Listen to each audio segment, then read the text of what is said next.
What's up guys, NepentheZ here and welcome back to another 126 FIFA Ultimate Team Draft Challenge with the EFL Team of the Seasons now in packs and in draft, and with it now being Tuesday and usually the Monday 6 PM is when the draft rotation comes in, I'm hoping that we're going to have a whole bunch of Team of the Seasons in today's draft. Now, as we get into our captain's choice, 97 Zidane's not bad, is he? He doesn't really fit the team for position, but he is most certainly there. Do you want to be able to afford players that you can get in draft? If so, visit U7Buy to buy your FUT 23 coins. They are cheap, fast, and reliable. And make sure to use my code NEP at checkout for 6% off. And as we go into the next picks, guys, a couple of days ago, I did the most team of the season in the FUT draft video, and I spoke in that video about the potential of bringing a guest on, making some form of kind of like a podcast. Van Basten is huge, and you guys gave some feedback, and it was good reading through the comments. Some people were totally for it, some people were totally against it, some people sat somewhere in the middle. Understandable for everyone. This draft is going to be huge. It's going to be huge. And I thought, like, there's lots to be spoken about it. Oh my days, this is just getting better and better. But there was two particular comments that I wanted to focus on from it. And of course, this isn't a podcast today. And we'll kind of discuss, I suppose, a little bit as why. But the first comment that I came about that I wanted to just, Nanny, love that I wanted to talk about today from Mike. Just Mike as well. His name's just Mike. I feel like you're going to make way more mistakes if you're having a whole conversation whilst building a draft. And I found that comment to be really interesting, because although you may have a difference of opinion in who you would take versus who I took, unless there's a specific rule set for an actual challenge, you can't really make a mistake. For example, you might go Eder Militao here because, hey, Real Madrid links with Benzema, the highest rate that's there. But you also might say to yourself, actually, I don't want the 88 Eder Militao, I want the 94 Militao, so I'm going to take Jimenez. Gets a strong link to Correa, still gets those illegal links. And so there's no mistake. And when it comes to building a draft specifically, something that I've always found weird, especially when we build gameplay-related drafts, is how upset people get. I say upset, it's probably like a bit hyperbole, but how upset people get when I don't take the player that they wanted me to have taken. Instead, I take the player that I wanted to take, and it turns out to not be the right player. But if I have fun with them in the game and in the gameplay, which again is another conversation to be had in and of itself, but if I do have fun, with those players on themselves, where am I getting links from with him? Oh, the Nanny Portuguese link. Then are there really mistakes in draft? As I said, you could certainly argue your case, and we're just not getting what we want here. You could certainly argue your case for if there's a specific challenge set, you know, and Josh and I are going to have some fun drafts coming. Once we get back from Italy, we're kind of ahead on content, so we're able to like tackle this now. Let's get Jerzy Dudek in there. This has potential, by the way, guys. This is 92 rated already. The chemistry is a little bit iffy, but we've got some really low rated players on here. This has genuine potential. But yeah, we want to do some like draft challenges, some like fun stuff, and we've got a lot of stuff planned, and it's going to be really good for you guys, I'm sure. Now, Marquez sits in there and gets full chem, which is nice. For the sake of 2 ratings, is Gerard Piqué better? We are 2 La Ligas away. Now, Piqué would get good chemistry because he gets a Spanish link as well. I'm going to... You know, this is where it's like, there's no mistakes here, right? Well, there's no mistakes before the fact. There's only mistakes after the fact. But I couldn't possibly know. We could take 91 Marquez. We might get something sick at left mid, something sick at centre mid, and get full chemistry on this draft. And have a huge rating as well. We could take 89 PK, serve us really, really well with chemistry, and then struggle to get the right positions. Who knows? We are going to go with the 91 rated Marquez. It does only give us 1 chemistry in the immediate term. But we're also going to get... Yeah, man. We're going to take the 88 Zambrotta for the rating. It does bring us down a little notch there. It's not ideal. It's not ideal, but it's great for chemistry. Because now we're one La Liga player away from full chem on all the La Liga players. The Premier League players are obviously a little bit of an issue. And so because of that, we'll go with Damsgaard, but we still need multiple Premier League players. Do you know what's crazy? Eusebio doesn't even help the draft. Obviously, he's real nice for rating, but he does not help in any other way. 92, João Pedro. 91 rated. We've got 5 picks to go. We've got Stefan El Sharawi. He goes in there. That should be back up to 92 rated now. It's not yet. But with Hernandez and the left mid to be raked off, it shouldn't be too hard. But I feel like we're going to get the commons from now onwards. Yeah, we're going to need somewhat of a miracle to get the chemistry here, unfortunately. Still not even 92 rated. That is really surprising. And then now going back in hindsight, the Gerard Piqué, whether it was him or Marquez, genuinely doesn't make a difference. Because we didn't get what we needed elsewhere anyway. We didn't get a centre mid.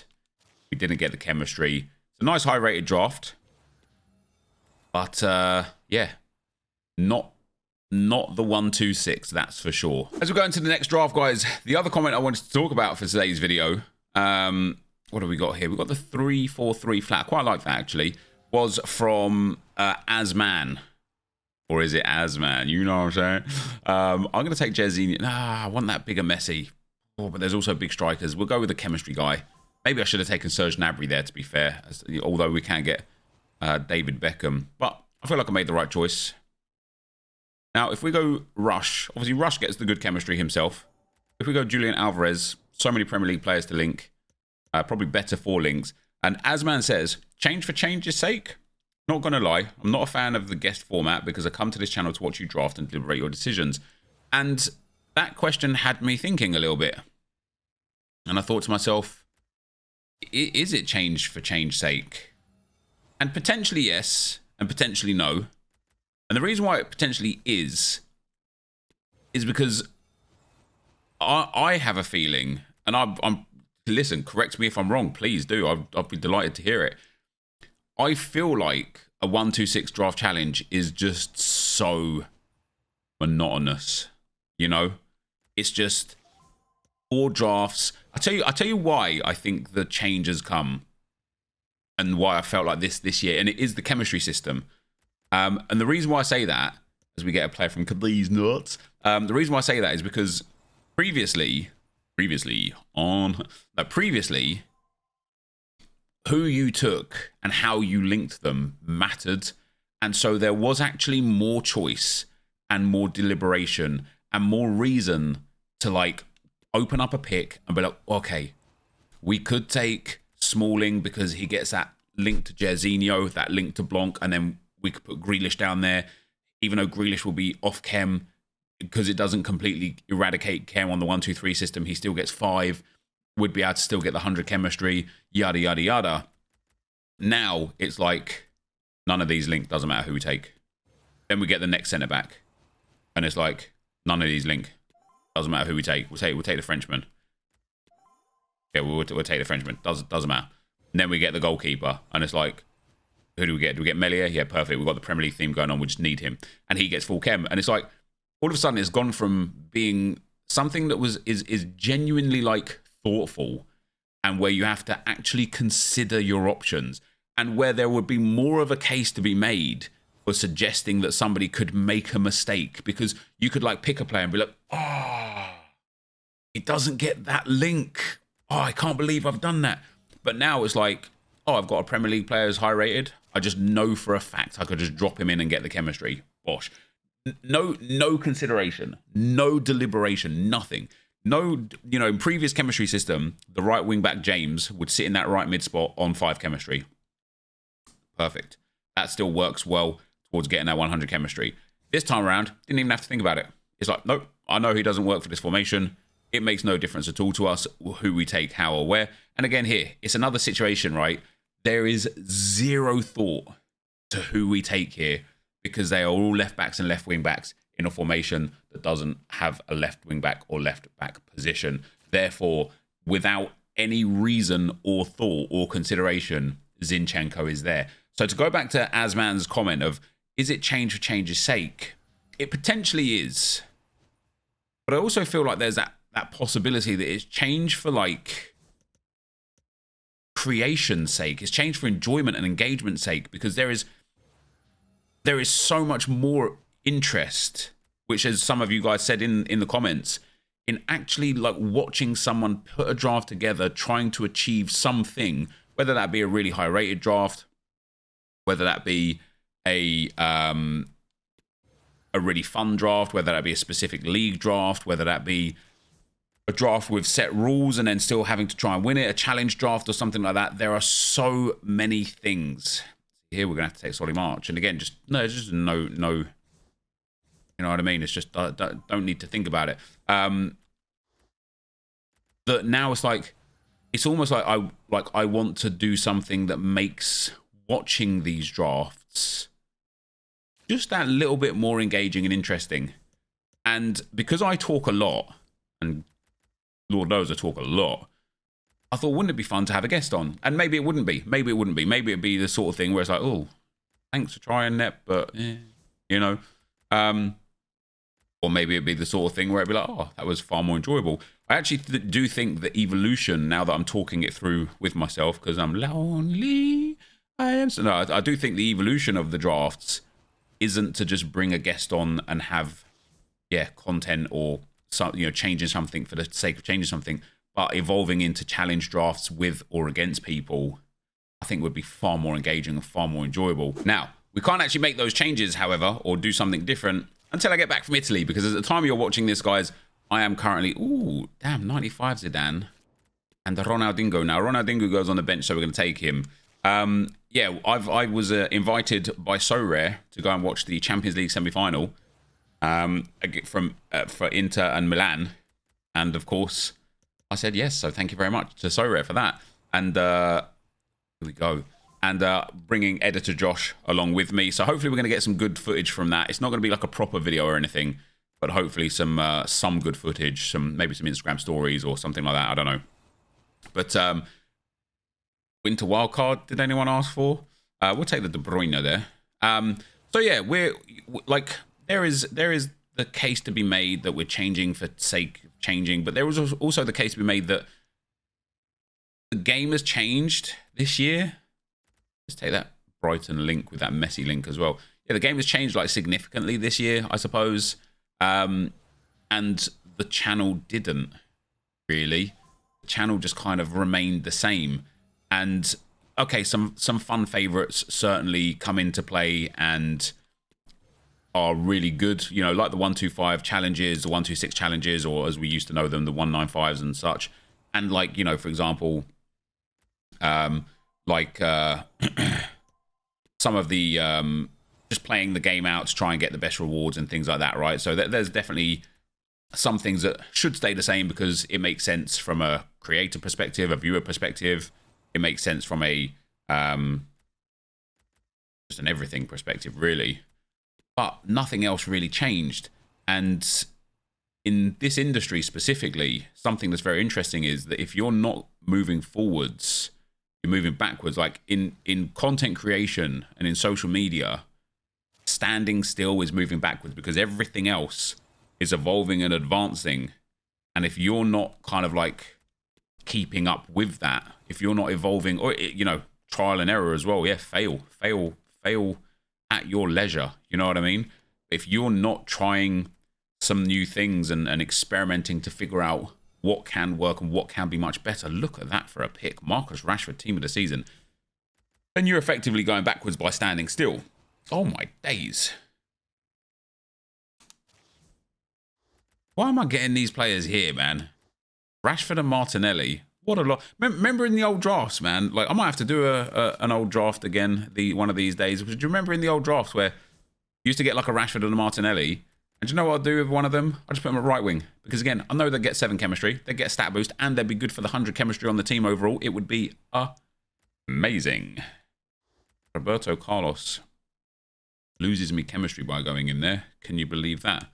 Pop him in there. This is going to be quite a high-rated draft. And this draft is actually the perfect example of what kind of like spurred change on for me. This discussion throughout this draft has been nothing to do with the draft. The draft has, in essence, picked itself. And it means that although we've got a pretty cool draft, 91 rated, not quite full chemistry, but not too far off of it, I think a Belgian Premier League manager would get us to like 32. Wow,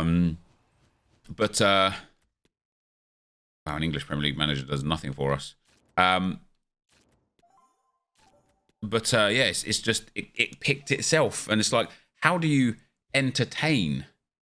And maybe just me waffling is entertaining enough for some of you. I mean, I appreciate all of you that have stayed throughout these years, for staying and watching throughout these years. So maybe it is enough. Maybe I'm overthinking it. Who knows?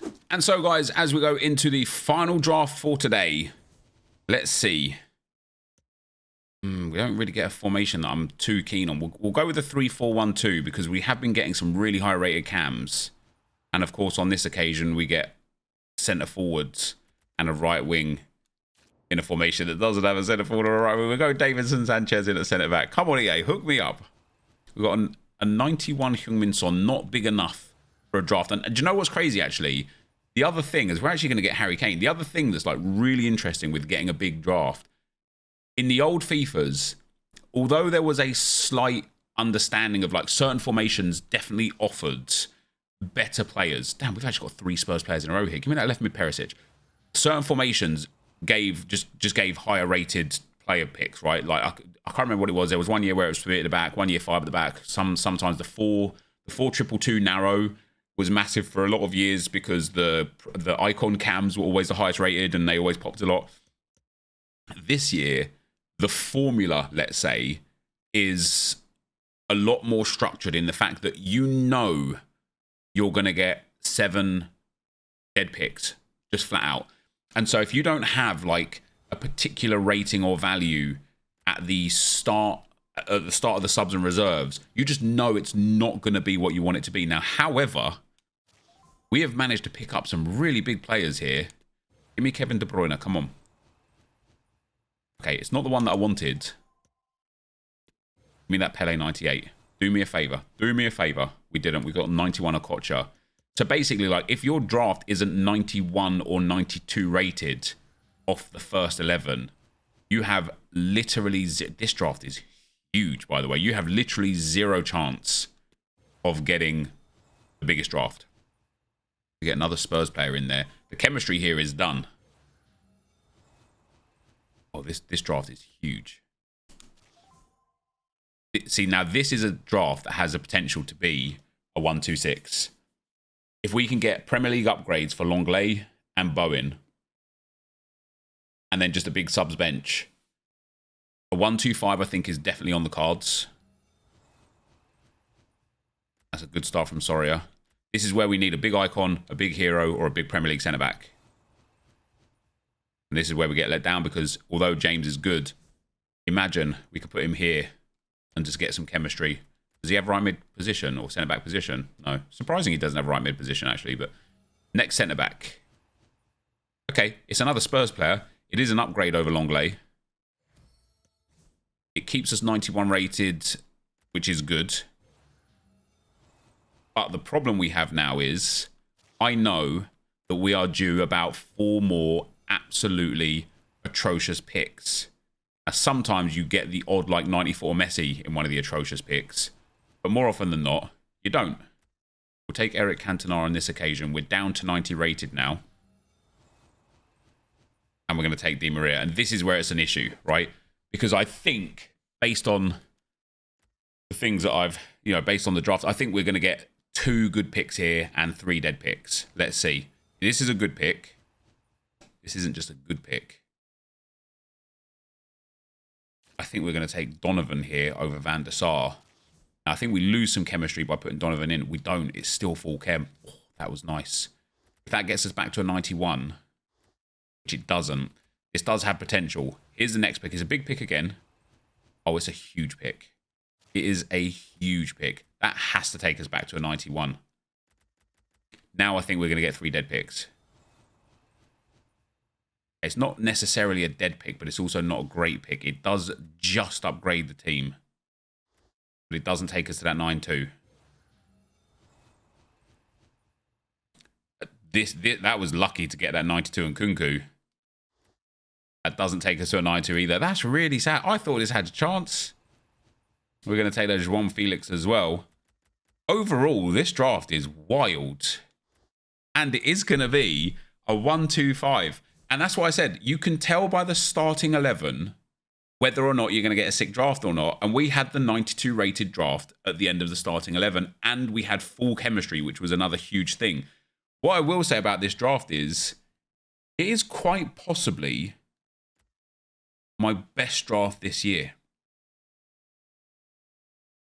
It is just so well-rounded. There's no stinker player in there. Romero's probably the only debatable bad player, but even then, Romero and Davinson Sanchez have all got both got crazy stats, or good stats. Varane's insane.